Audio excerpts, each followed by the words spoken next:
I'm in. All Yep. right. Good evening, everybody. Welcome to Smack Talk Free Agency Preview Part 2. I am the coach with Lone Wolf. We're back. We are going to be talking South Divisions tonight. To be honest, I'm going to lean on you a little bit more tonight because I have been crazy busy and have been able to do very research divisions except my That's okay. basic I did knowledge. quite a bit of research today on a bunch of stuff. I think the nice thing is that you get a couple of teams here where there's some really interesting, high profile positions that we can talk about. And then, we can get into some of the more nitty gritty details for a few of these teams. But I think, that there should be some really good things to talk about with both of these divisions. All So right. So, since you did the research, which division would you like to start with tonight? let's start with one that I find really intriguing. Let's go with the AFC South. We've got the Texans, Jaguars, Colts, Titans. We've got a division I think that was really not as highlighted during the regular season. They talked about it, but I don't think you had a lot of media play in comparison to some of the other divisions. But yet, outside of maybe the Jaguars, you really had a pretty competitive division for the entire year with any one of a number of teams that could have ran away with it and then ended up with two teams in the postseason, one of which obviously made it to the title game. So, a really good division overall. I think that let's start with your favorite team.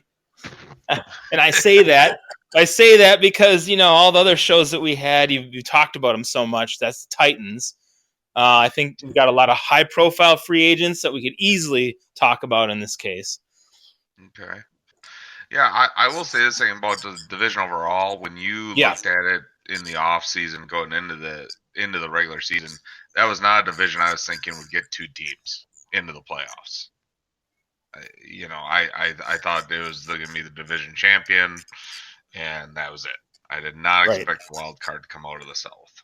So, I'll just that's my take on the division. It's how Yep. it was surprisingly competitive.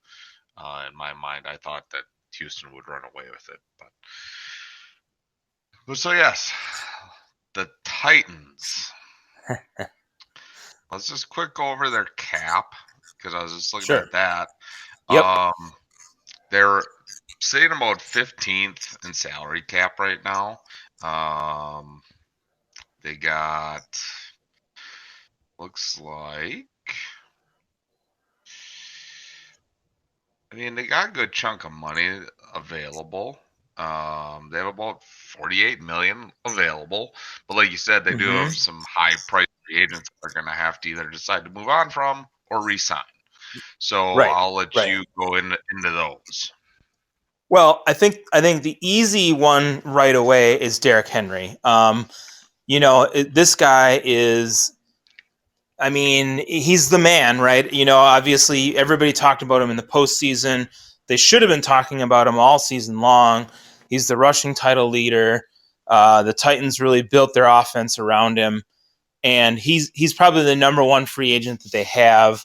The talk that I've seen is, okay, is he going to become the highest paid running back in the NFL? Everybody talked about Zeke last year. He got his 50 million, whatever, guaranteed. Ultimately, this is one of those things, and this is what I'll say. I'll give you my opinion. He's only 26 years old. He's going to get paid, so just pay him and be done with it. Give him whatever you're going to give him. I know people say these days, running backs, maybe you don't do that, but for a guy like Derrick Henry, for the foreseeable future, they're going to build their offense around him. You just pay the guy, give him a 3 or 4 year, 5-year deal, whatever it's going to be, and pay him now and go from there. You have to spend the money on him. That's the way it is. Yeah, I agree with that to an extent. Uh huh. I'm more conservative and cautious with running backs. I usually, Sure. if you can get a guy to take a shorter deal, with a higher signing bonus, I would do that because let's be Sure. honest, they still have to decide if they're going to sign Ryan Tannehill. And yes, he's not Yep. going to be Yep. a stellar quarterback, one of the elites, but he's going to demand some cash. So if you look at, they have 48 million this year available. Right. Are they going to use over half of that on Derrick Henry and then the other half, on Ryan Tannehill? Or Right. do you try to get Henry to, take a shorter deal so you can sign Tannehill and sign a couple of pieces? Because offensively, they still need some playmakers besides Henry. Sure. Sure. Yeah. So it'll be interesting to see how they prioritize that. Obviously, I think what's going to happen is I think Henry's going to say, no, I'm not going to do that. And they're going to franchise tag him. Yeah. For a year and then, Right. Figure out the future from there. That's more than likely what will more than likely happen, I think. I think if they add a couple of pieces on offense and can keep the defense fairly intact, they'll be right in that conversation for the playoffs for the next couple of years. Mm-hmm. Yeah, and along those lines, Jack Conklin on the offensive line is also a free agent. So, keeping that piece intact, I mean, that's the strength of what they had. Yeah, I agree. They do need some more playmakers. I think AJ Brown could develop pretty nicely, though. From everything I've seen, he was a bit of a bit raw, but he was really good in the passing game last year. I could see him being a stud. A guy that can really lean on for Tannehill and to maybe relieve some of the pressure. I mean, Derrick Henry, he rushed over 300 times, I believe, in the regular season, and then I don't know what it was in the postseason offhand, but yes, he's a stud, but you can only run your guy so many times before that wears you down. I remember looking at a couple of guys in the past where, like a Lynch or somebody like that, you give the ball to a guy like that 350 times in a season. Yeah, okay, he's beast mode, but after 2 or 3 years of doing that, your body wears down. You just can't do it anymore. So, right. Yeah, but so to that point, you got to keep the offensive line intact, and you got to maybe have another playmaker on the outside. And maybe that's something they look for in free agency. There's been no waves of that. I haven't heard any interest they have in anybody. So I don't see that. Maybe they're going to do that. Maybe they will. They just haven't said anything yet that I've seen. Right, and like I said, to be honest, I have not had time to look at all the news wires and rumors that I normally do. It's been a kind of a hectic week, so I'm leaning on you for that. So, sure. Why don't we move to the champion of the South there, the Houston Texans? Yep. Because this kind of surprised me a little bit. They're only 10th in salary cap, so they have 54 million available roughly. Yeah. Yep. So they actually have some money that they could make some moves. Yep. Re-sign some of their guys if they need to. It looks like they're not gonna like go of that division easily, anyways. So what are your thoughts on the Houston Texans? Well, no, and I agree. I think this is anybody's division. The deal for the Texans, I think there's a couple things at play for them. They have Deshaun Watson and Laramie Tunsil that they have to decide what they're going to do. Now, Tunsil came over in a trade. I think they're going to look at it and say they're probably going to end up having to pay him because they need to keep that offensive line intact, and they want to make sure Watson doesn't get sacked a whole bunch. And so they're probably going to end up paying him. So that some of that cap space that we're talking about there, I think is going to get eaten up there. And then Watson, I think, is available to redo a deal or get a new deal here, so that may eat up some of their cap space. But if they're going to get a free agent, this is my thought. It's got to be on the defensive side of the football. That's where their deficiency was last year, and that was a glaring weakness. So if they're going to do something in free agency, it's got to be there. Yeah, and on that note, my thought is here because I'm looking at their active players they have signed right now. Mm-hmm. I think this is a year they have to decide if they're going to continue with J.J. Watt. Yes, he's a great player. He's a great for the community. So injury prone lately, Right. and he has their highest cap hit on their roster of $15.5 million. Yeah. So I really think they need to take a long look at that and either approach him and say, hey, we want you to remain with our organization. We need you to redo your deal, take less money, or release him. He's for a defensive player. I think he can still over be 30. effective. I don't. Or think he will be. I don't think he's going to be that elite defensive guy anymore. I think he's turning into that pass rush specialist type of guy. Mm-hmm. And is he worth $15.5 million against your cap? Right. So I think that's something they're going to have to make a decision on him. Yep. And they also have Merciless. Right. Outside linebacker, $12 million. So they got some higher priced guys that I think they're going to eventually have to make decisions on, because like you said, their defense was not very good, and no, they won that division because of their offense, and their defense just did just enough to win that division. Obviously, it was exploited in the playoffs. And that's the thing for them, right? I mean, they want to take that next step, and if you want to take that next step, you got a pretty good offense, you got a good QB, but your defense can't win you playoff games or even keep you in playoff games, so you got to do something about that. Right. Yeah. So I think we're in agreement there. Yeah. With the Texans. Want to go that now to, a team. It seems every year, you just wonder if they're going to get together. The Jacksonville Jaguars. Yeah. Yet again, they've shuffled in the front office again. I think they have a culture issue there. And looking at, they are in cap purgatory. They are $5 million over the cap, as of right now, and I don't know if they're almost entering a rebuild phase again. You hate to say it, but you have Marcel Darius, $22.5 million against the cap.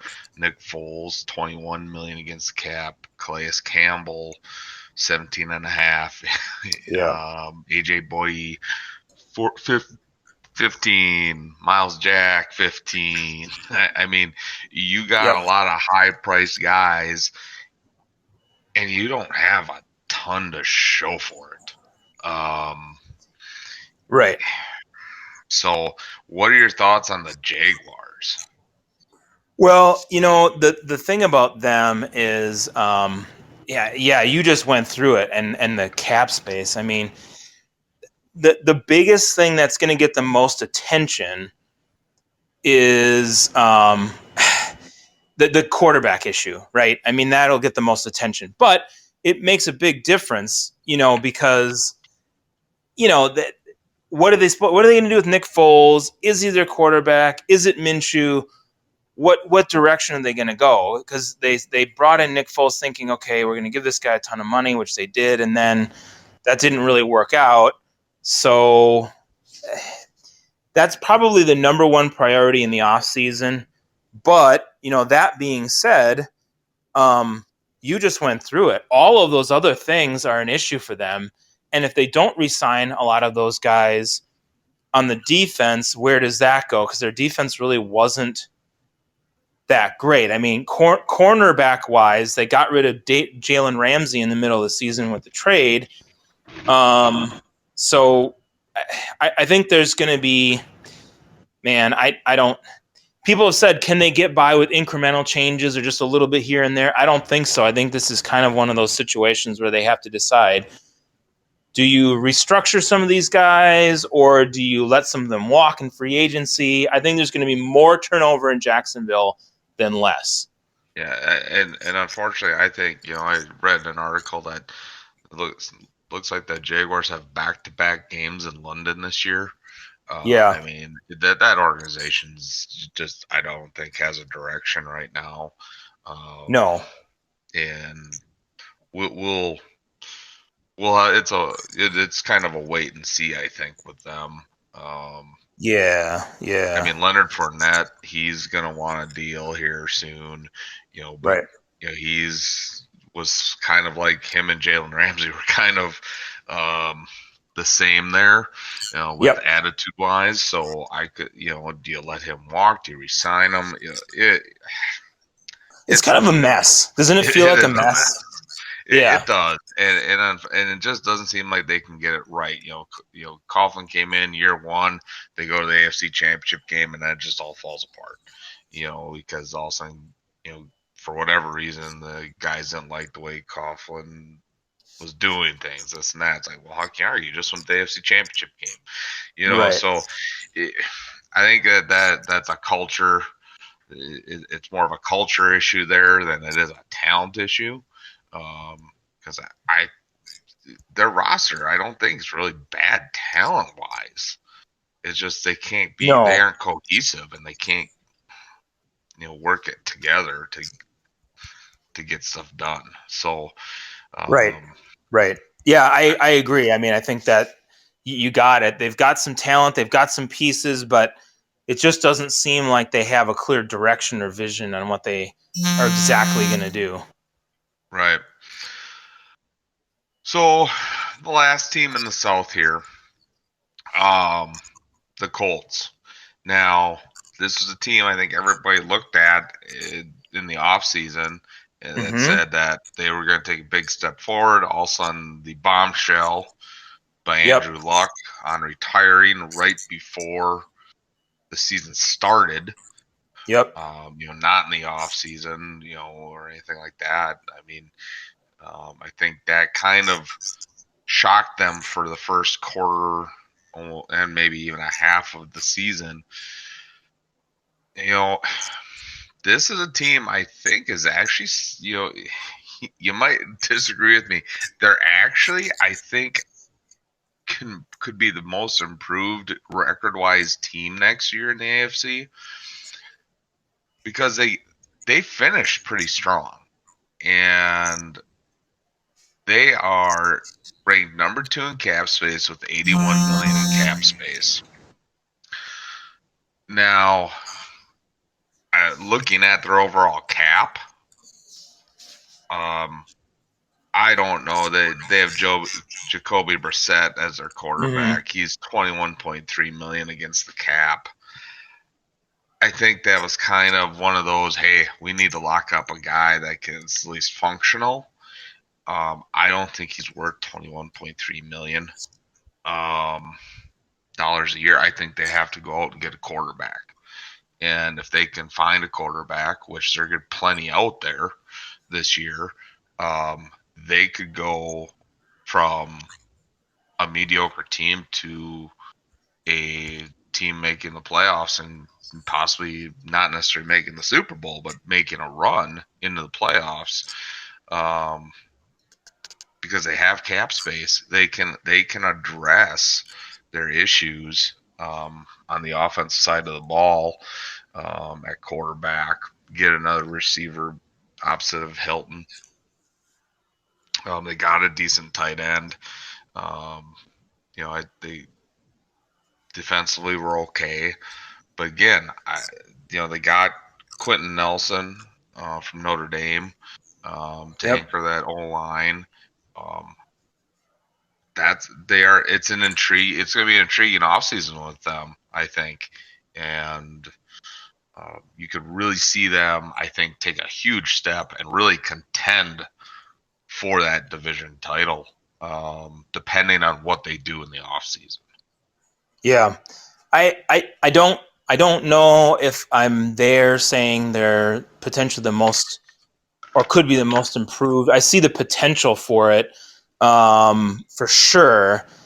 And I think there might be another team that I'll say that will be my team to pick to say that would be the most improved. But I won't disagree. The Colts do have the potential. I think Frank Reich is a really good coach, and I think that they are poised to do that because I don't think there's any one team in the South that's just going to run away with it, which maybe gives that chance, for them to be able to do that. Um, Intriguing is probably the best word. I like when you said that because do they keep Jacoby Brissett? Do they get a high-priced free agent? I saw somebody posted online, and this was to me absolutely ridiculous, but that they should sign Tom Brady to go to Indianapolis, and I was thinking, Tom Brady's not going to Indianapolis. That's never going to happen, people. So don't even put it out there. Not going to Indy, I'll tell you that. So yeah, I thought that was funny. That's never going to happen. But yeah, what do they do? Do they draft somebody as a quarterback, or do they go out and get Phillip Rivers or whomever that may be out there as a free agent that they could sign? I don't know. I mean, I think if you bring somebody in like that, then you're looking at somebody who's a lot older. Do you want to go with somebody younger? Do you want to draft somebody now? Say Jacoby Brissett is serviceable for a year and you let that person sit and then you put him in there. So I don't know what their strategy is going to be. I honestly am not sure, but I think they draft a quarterback this year, honestly. I think that even if they bring somebody in for a year and they don't trust Brissett and they bring in, say, a Rivers, I think they draft somebody. And then they do still – their offensive line is really good. They didn't give up a lot of sacks last year. But I think that one of their left tackle, Costanzo, I don't know how to say his name, he's considering retirement. So I think that might be something they want to address in the offseason if he does retire, because obviously, they want to keep that offensive line intact, and a left tackle is very important these days. So protecting the quarterback. I think if you're going to stick with Brissett, you go out and get a running back. Because I mean, I don't think that they have a guy on their roster that's really, not necessarily gonna. You don't need a guy that's gonna like. You're not sold on Mac. You're not. Yeah. Yeah, you got Marion Mack. You got. Let's see who else is even on their roster at running back. Jordan Wilkins. Yeah. I mean, Bruce Anderson. So yeah, I think if you're gonna stick with Brissett, you need to upgrade the running back position, because I think he's a functional quarterback in the NFL. I think he's proved that as when he was forced into action in New England. When he was there, and then in the backup role, he's down. He's not bad. Yeah, no, I think they're in a better position than a lot of other teams having him. I just don't think I don't see him ever carrying a team to a Super Bowl championship. That I just don't see it when I watch him play. I don't get excited like, oh, that was a really nice play. And it's just like, okay, he's functional. And when you have a functional guy and you don't have a strong running back and a dominant defense to go with him, we've talked about this a lot of times here. It's kind of like the Trent Dilfer syndrome in Baltimore. They had a great running game and a dominant defense. Right. And they won a Super Bowl at that. Right. That's what you got to kind of mold it after if you're going to go with a functional guy that can just survive and manage the game. Right. And Tennessee is a good example, right? I mean, Tannehill was pretty good, but he only had to be pretty good. And as long as they keep that defense dominant, keep that running game going, he just has to be good enough, and that's about all they would need from him. So right, exactly. yeah. So it'll be interesting. Like you said, salary cap wise, they're seeing the best out of any of the teams. Sure. Right. Yep. In the division. So we'll go over. Obviously, we'll give our predictions. For division champions way in the future. But looking right now, I mean, this is probably one of the biggest toss-up division that I see so far. Yeah. The only team I don't think will be in the hunt is the Jaguars. Right. Because I can't. It's just all over the place. I'm at a loss for words. Yeah. With them. Right. Because I just don't ever know which way they're going. They throw money at a problem, and then a couple years later they have problems elsewhere, and they have all this money tied up. So, right, it's almost like they have talent, like you said, and they'll never be like 1-15, but there'll always be that disappointment. Like they could have done a little bit better, but then they're just 6-10 or 7-9, and they're not awful, but. Yeah, it's disappointing. So, I guess if everybody that's listening, we're kind of up in the air on the AFC South for next year as of right now.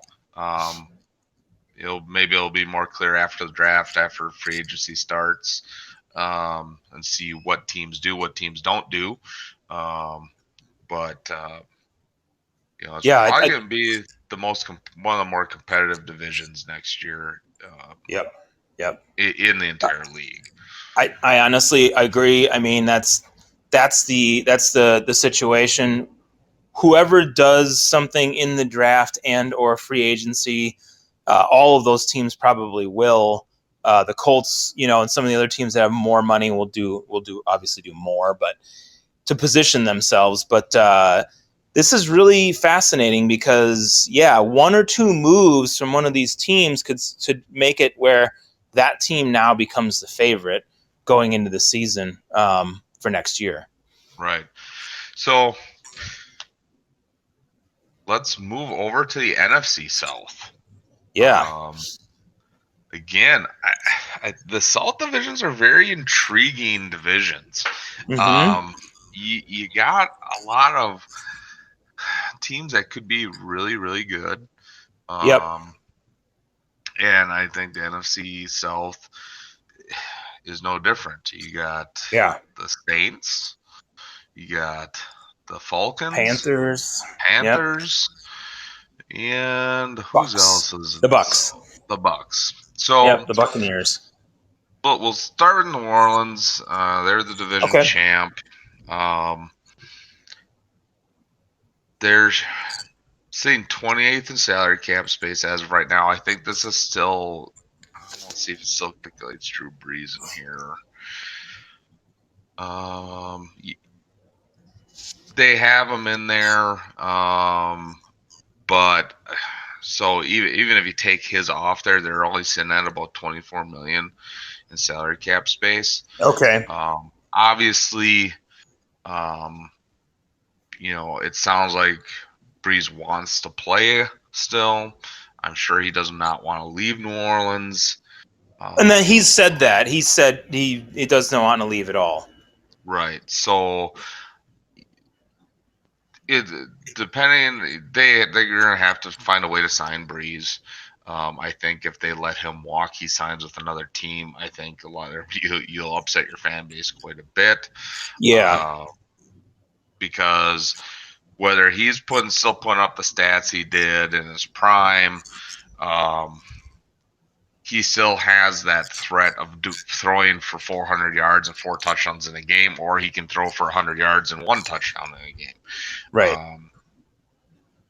But because he has that potential, teams have to game plan for him. And you have Michael Thomas, you have Alvin Jared Cook's Kamara on your roster, you have Alvin Kamara. You got a lot of offensive people there that can make plays, and I like Bridgewater. I will be honest, I was one of those guys that thought he would never play again after that injury. So I give him huge kudos for how hard he has worked to come back to where he's at. Well, he was your comeback player of the year, right? Yeah. And, I think if for some reason Breeze does say I'm done, or New Orleans doesn't sign them and they keep Bridgewater as their quarterback, I think they'll still be one of the top teams in that division because of the other guys around Bridgewater. But I think they need to address quarterback this year, either sign a young guy that's out there or draft a guy. And we'll have our draft special later on, so I don't want to get too deep into that. Well, and remember, they have Taysom Hill, too, who kind of does, that wildcat, can throw, can run. So they've got him, but I don't ever see him developing into their, drop back starting quarterback. But they have three quarterbacks there. They kind of have to decide what they want to do all the way around, If Breeze is there, I think Teddy Bridgewater goes away in free agency. I mean, there's too many teams that need a quarterback. He's not going to stick around if Breeze resigns. Bottom line. Yeah, and I think there's a team out there, quarterback hungry, that will give Bridgewater a shot at starting. I think that's the only way he signs with somebody is if he has an opportunity to win the starting job. He proved himself to be able to still play the game at a high level, lead his team to some victories. And so I think he's going to be looking for a starting opportunity somewhere. I'd almost guarantee that he walks in free agency and he signs with somebody else. I just don't see him staying there. I think they re-signed Breeze, and I think he leaves. And like I said, depending on how they calculate the Saints cap, if Sports Track is if they are calculating this with Breeze's last contract amount in there, they have about just under 10 million left in cap space. Sure.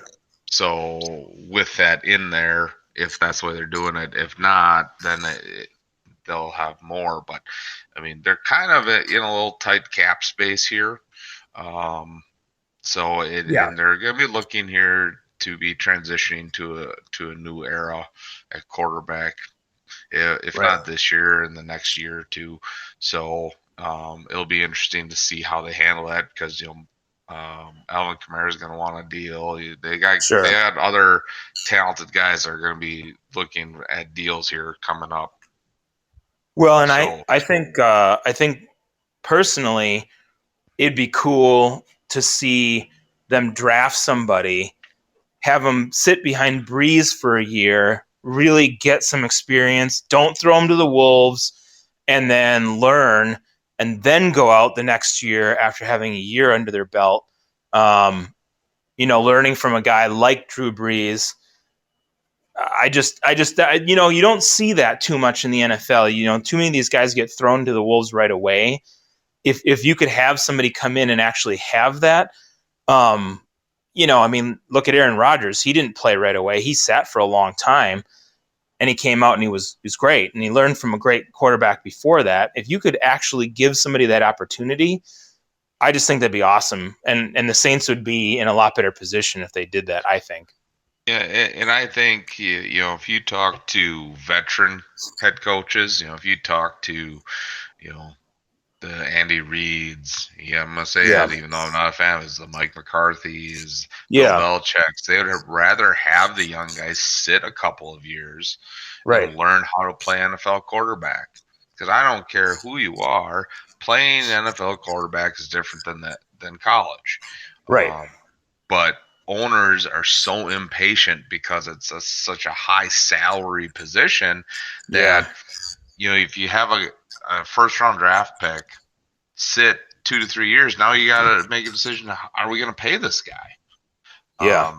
Because their rookie contract's up. So there's pressure from ownership to play the guys right away, even though the coach may not think it's the right thing to do. Yeah. So I think, unfortunately, those days are going to be very slim that you see that happen. Well, that's why I want it to happen here. Just Right, like I hope right. it would. And that's the thing. And, it'll be interesting to see where New Orleans' thought process is.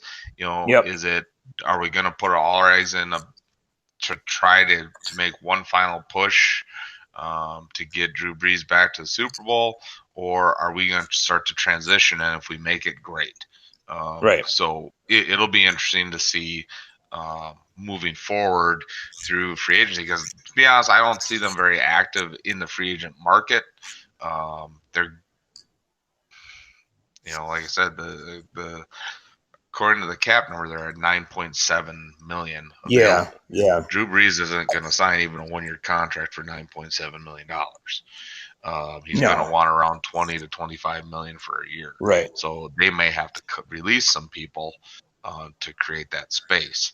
So Sure. it'll be interesting to see how New Orleans attacks their free agency and then build their team to see if they're going to make a push for the Super Bowl, or to start to say, we're starting to get ready to usher in a new era.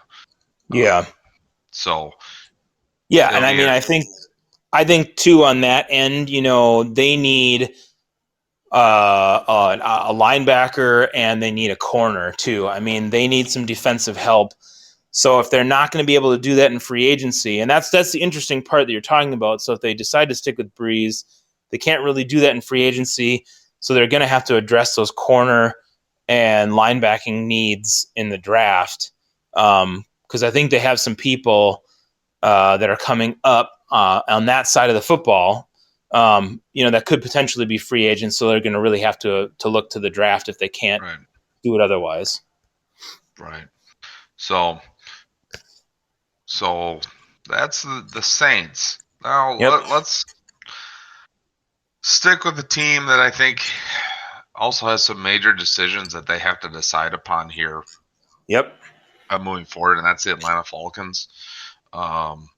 They're even in worse cap position than the Saints. They're just below the Saints at 29, at around 6 million available. Obviously, a big question mark for me is, they're giving the coaches, another year. They're giving them one more year to try to turn this around. Looking at their roster, you have Matt Ryan at 24 million against their cap, and then Julio Jones at 20. Yep. You got their left tackle Jake Matthews at 16, Desmond Trufant, their corner at 15. So if you're looking at the Falcons, obviously you can't really do too much, right? Unless you release some guys or restructure some contracts. If you're an Atlanta Falcon, either in the front office or a fan, and you're looking at their roster, do you think, are you thinking that roster, the way it sits, is talented enough to make the playoffs in the NFC? No. I mean, no. Well, look at them last year. Offensively, you say on paper they got a lot of talented guys, right? Right. You can say, oh, Julio Jones and Matt Ryan and Calvin Ridley and some of these guys. Like, oh, they've got that. But then I wonder, because why were they so successful a few years ago when they had their run to the Super Bowl? They ran the football extremely well, and last year I don't think they did that very effectively at all. And they had a lot of they had Devontae Freeman, but then he was out for a considerable portion of the year. They had like Ito Smith and some of these other guys, and it just seemed like it was plug and play with a different kind of running back here. Their offensive line gave up a lot of sacks last year, and if you don't give Matt Ryan enough time, that's going to be a problem. He's definitely more of a in the pocket type passer. Yeah, you can bootleg him and stuff, but he's more of a pocket guy. He's not a runner. So I think to be effective on offense, they need a ground game, which means honestly they need a running back. Offensively they need to have a running back. They had Tevin Coleman and Devontae Freeman. Tevin Coleman's gone. Devontae Freeman is not what he was. That's a need for them. My opinion is they need a running back on the offensive side of the football, and probably another offensive lineman to really bolster that line to keep Matt Ryan upright. He's not a spring chicken anymore, so he can't take those hits. He's got to stay upright to be able to deliver the ball downfield to those big receivers. Right, and that's I guess my ultimate question for the Falcons will be, is it time to start finding the successor to Matt Ryan? Mm-hmm. And this is why I think, going back to the Ron Wolf era in Green Bay, he never passed up on a quarterback that he thought could take Favre's job. He was not afraid to draft a quarterback every year because he knew you never knew when you needed another quarterback. And I think teams wait too long to find the next guy. And, Matt Ryan he's kind of a steady Eddie, but for how much longer? I mean, he's been getting beat up. Right. And there was, he was hurt this year, and the talk was, is he going to come back to try to save the coach's job and this and that? So, it'll be interesting to see. I think it's time you don't necessarily move on from Matt Ryan, but, you have cap issues. Yeah.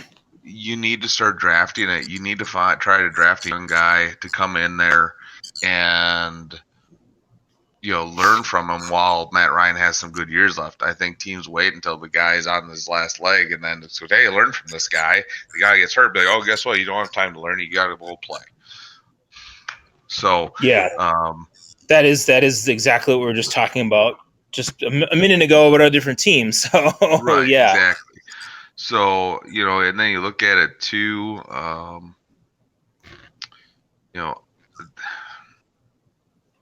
like you said, they need a running back. A defense, I mean, like you said, I don't think, he's living up to that big contract that he signed. No, I think what made him successful is they had the two-headed running back by committee, and it was hard for defenses to figure out when they were going to run, when they were going to pass. Kind of like in San Francisco, they had multiple backs. It's kind of funny when you sit there and you look at teams and they lose a coordinator, and you're like, oh, no big deal. Look at the talent they got. Then all of a sudden, that talent's not as good. It makes a difference. I mean, that's the effectiveness of when Shanahan was there. Is he ran that system and the system worked with the talent that he had. He leaves, and then the talent it's not used in the same way, and it's not as effective. Right. Yeah. So again, quick recap with the Falcons. Again, cap issues. They aren't going to be able to be very active in free agency. it'll be interesting to see. I think you're going to see some cap casualties on that roster because I think the front office is going to want to shake up after having a subpar year. They're going to want to shake some things up, especially on the defensive side of the ball.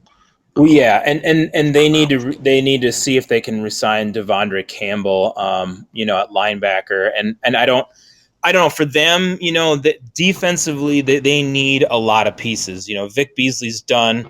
Yep. You need a pass rush, and they don't have one.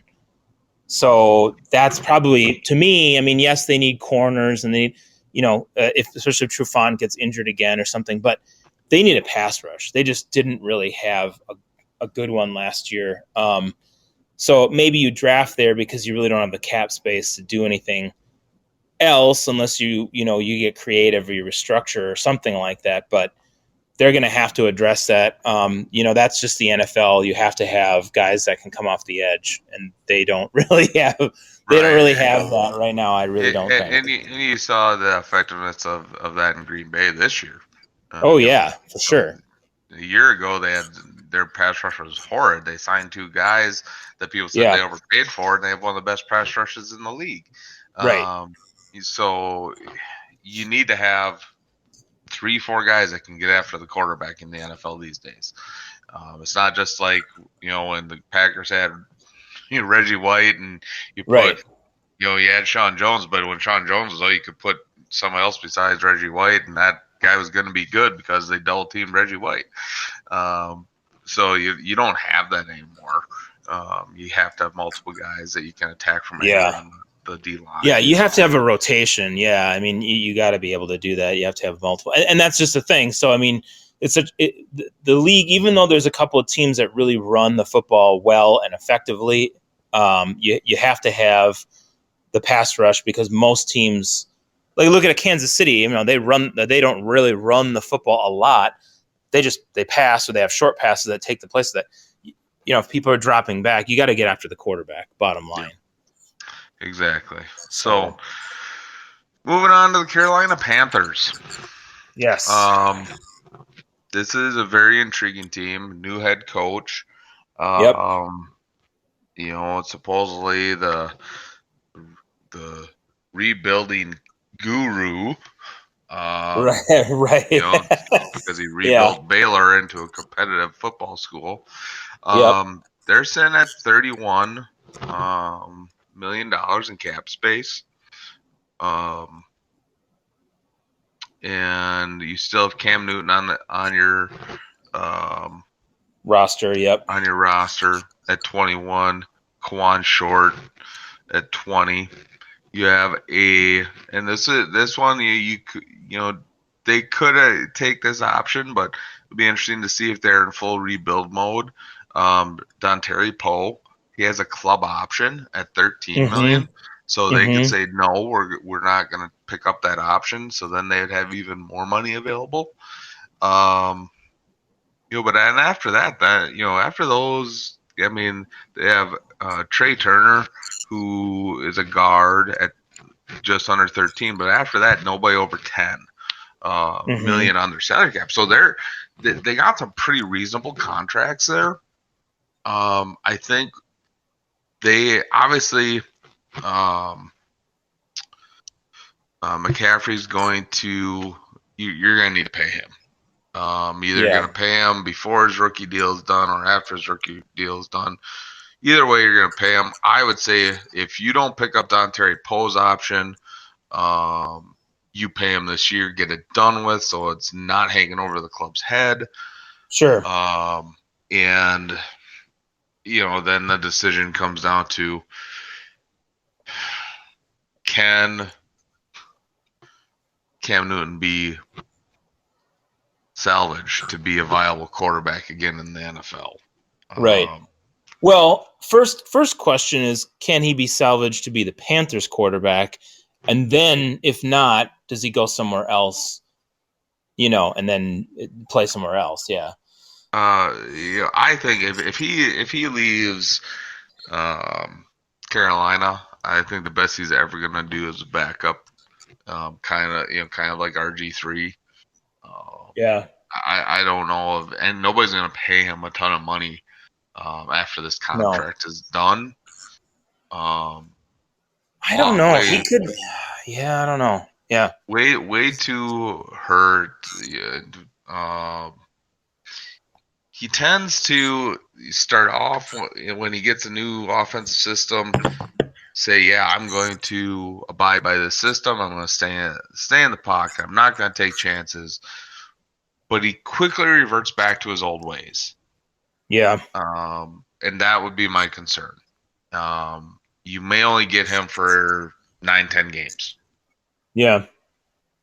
because he's going to get hurt. He's going to get dinged. And as quarterbacks get older, and quarterbacks that run, um, use their legs, they tend to get hurt a lot more often. Well, Um, and with him, I mean, what are the things that I can think of about Cam Newton's career? He is known to at times throw the ball too high. That's one of the knocks on him I've seen in many, many games. But the other thing is the biggest thing is the running thing. And honestly, he's taken probably more hits, had more sacks, than just about anybody else in the NFL. I think there was a stat on that a few years ago where it was like double the next person, like Roethlisberger or mm-hmm. somebody. He just took so much abuse to his body. I do think somebody's going to look at him, and I think the Panthers move on from him this year. But somebody's going to look at him and say, "Man, I really think we can do something with him," and they're going to bring him in. I really think that they're going to bring him in, and they're going to fall in love with him. And it might not be the right choice, but I feel like somebody will fall in love with him and bring him in. You know, You're probably right. Um, you know, again, I am more. I have a it's kind of skeptic. like that girlfriend you shouldn't have dated, but you dated Right, her anyway. right. It's like you know the downfalls, but Right. wow, darn It's good Cam looking. Newton, But though. I mean, so yeah, yeah, I just don't. I don't personally. If I was making the decision, I'd be like, no. right, I'd right. rather take a young guy. Because I think yeah, I agree. If I'm the Panthers, I move on. Yeah, I got a new coach that's going to want to rebuild. You got Cam Newton, who's a veteran, a quarterback who has had so many offensive coordinators. Is he going to really buy into a college coach coming in and saying, "Hey, this is what I want you to do now"? right. Yeah, probably not. Yeah, I just don't. You're right because I think a team's going to be desperate. There's going to be a team out there yeah. that's desperate for a quarterback and think that Cam Newton can lead them somewhere. Somebody But like even maybe the Bears. I don't know. I mean, every yeah, they won't though. I know every quarterback in free agency has been linked to the Bears so far in one story or another. so yeah, and I think they're going to end up overpaying him and then be Yeah, disappointed because I yeah. think unfortunately, I think he's going to be hurt. It's not a knock on him. It's just Oh yeah, the guy took so much abuse in his right. career. So Early yeah, on in his career, he is hurt way too often, and now it just catches up with him a lot. Um, I mean, you couldn't even keep him healthy when you have Christian McCaffrey on your team. yeah, That says something. yeah, That says something. So, um, but they do have the ability to make some moves. So we'll see. They may let the contract ride out. Um, you know, and see what happens. But um, yeah. I don't that's know exactly that's the what they're gonna do. that's I think they move on though. Yeah, that's the I mean fun of they're in free rebuild agency. mode, right? I mean, aren't they? At this point, I think they're in total rebuild mode. I think so, and Luke again, Kuechly retired too, so I mean, yeah, you've got some venerable guys that are done. you know, Um, they Greg Olson's not coming back. yeah, Again, here's the thing, and I said the same thing about Matt Stafford and the Lions. right, If I'm Christian McCaffrey and I look at this organization and they're not going anywhere, do you go in and right. say, "Hey, if we're not gonna, if you're in rebuild mode, trade me. Yeah, yeah, You know, you hate to say it about clubs because you right. don't want guys to go and demand trades. But if you're Yeah, a young, upcoming star and your organization is in rebuild mode, right. don't blame guys for that. Now, Sure. if you're like, Antonio Brown, things like that, and you're in Yeah, that's a different. Yeah, successful organization and you're just doing it because you want more money, then I can tell you, I'll tell you to go pound sand. But right. if you're a guy and your organization's not going anywhere, I don't blame you for wanting to be traded. Yeah, Uh, yeah. so I I mean, guys in the NBA do it all the time. Major League Baseball, they do it all the time. oh, sure. Right. Trade me to a contender. Yeah. So I And wouldn't maybe blame. you get something out of it too in this Right. case. I mean, you get some capital. The guy's obviously worth a lot. Yeah, So, you could easily get probably 2 first-round draft picks for Christian McCaffrey right now. oh yeah, yeah. I Um, mean, the guy's a stud. So, yeah, I and I but for that reason, I don't think they would do it. But if you're sure, moving on, if you're saying we're in full rebuild mode, I float that out there on draft day, sure. first day of the draft, to be like, hey, anybody want Christian McCaffrey? two, The two, teams will line up. I mean, come right, on. right. Yeah, yeah. You may not get an offer that you want, but you could at least get, see. And You name your never know. price at that point. Yeah. So let's move to the last team, and I Yep. think like I said, the Colts are the most intriguing in the AFC South. I think the Buccaneers um, are in really really good shape Yeah. going into next year. They have a lot of pieces in place. They're young. Yep. They have a great coach in Bruce Arians, who I think Yep. is one of the most underrated coaches in the league. They have almost 85 million in cap space. Yeah. And what high-profile quarterback just moved to the Tampa Bay area? Philip Rivers. You just want it. You want it to happen. I'm telling you, if the Buccaneers get Philip Rivers or any viable starting quarterback, now I say Yeah. viable. I don't Right. mean go out and sign, whoever, Joe. Well, they can't have Matt McGlowan because he's in the Right, XFL. right. Sorry. Yeah, you can't have Fitzpatrick back. You got to have a proven quarterback. Philip Right. Rivers, Tom Brady, Yeah. any of these guys out there. I'm not saying they're going to be Super Bowl contenders, but I'll tell you right now, they will win the NFC South.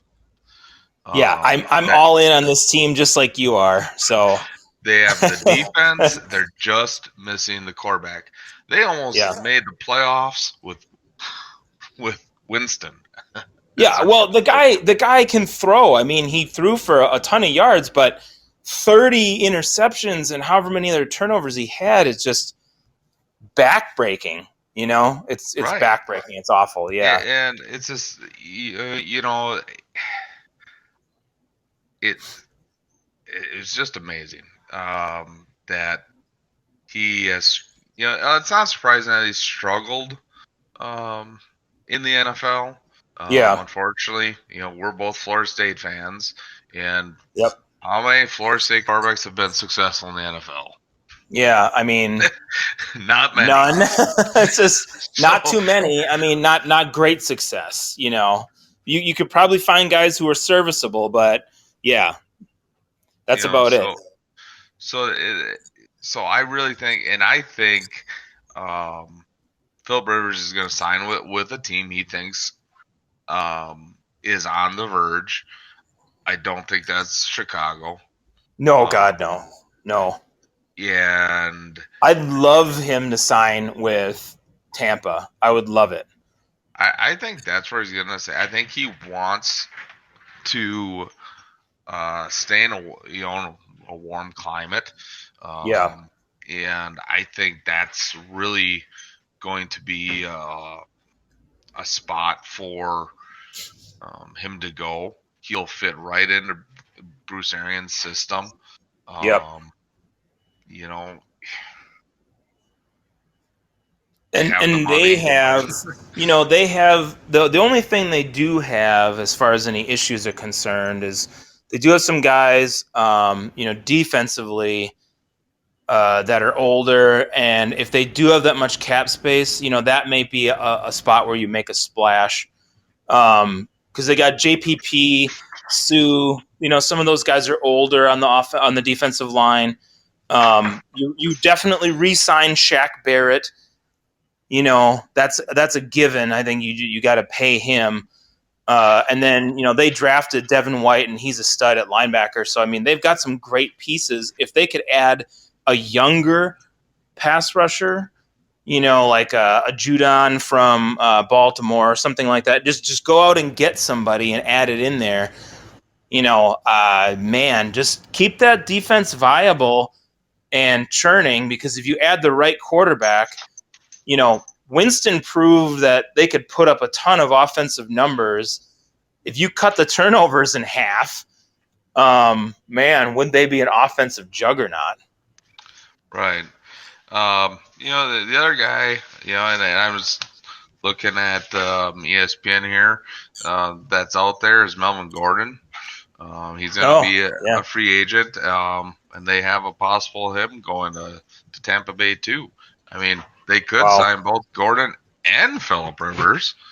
They have the money. And have Evans and Godwin. I mean, this would be an offense that, yeah.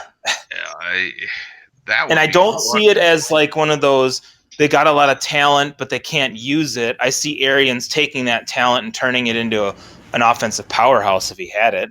Right. And again, this is the total opposite of like Jacksonville with their team chemistry. Arians build team chemistry. I mean, you did you talk about Sue, and wherever he's gone, he's kind of had those issues where he's butted heads with teammates. Is that you didn't hear about that in Tampa Bay? Right. Or he steps on people or whatever. Right. Yeah. You didn't hear any like locker room negativity stuff coming out of the Tampa Bay press this year.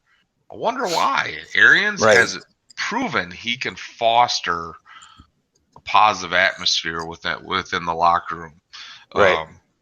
So that's why I think, depending on what they do, I mean, all the signs point to Tampa Bay being right there next year. Yep. But they got to make the right moves. If they get a quarterback, watch out, because I think that would be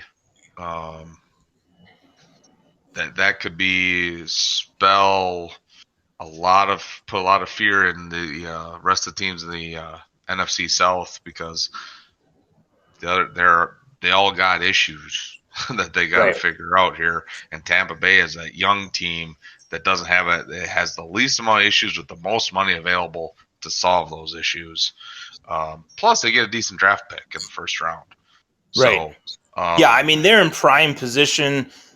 I'm all in on this team making that jump. I see them, as one of those teams.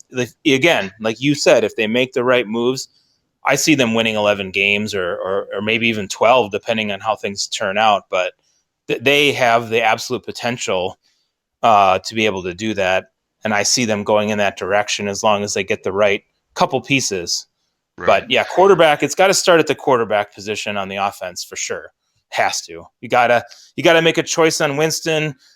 I think he's got to go, and you got to bring somebody else in. So and that will take us to the end of the show. We're already at over an hour, so it goes by fast. It's amazing how fast it can go. Just talking free agency. Next week we will again. We are shooting for Thursday at 9. Next Thursday at 9. Yep. And I believe we are going over the East divisions. Yes, the NFC and AFC East divisions. So that'll be interesting because the NFC East, quite foggy and mucky. and messy. Right. And the AFC East, you might now have two teams that you can actually talk about that are competitive, Right. versus just the Patriots. Just the one constantly dominating the division. Right. So, thank you everybody for stopping by. Again, you can listen to our shows on Podbean, on YouTube, on Spotify. And if you want, you can shoot us an email, drop us a line, and we will get back to you when we can. Thank you once again, everybody. Have a good night.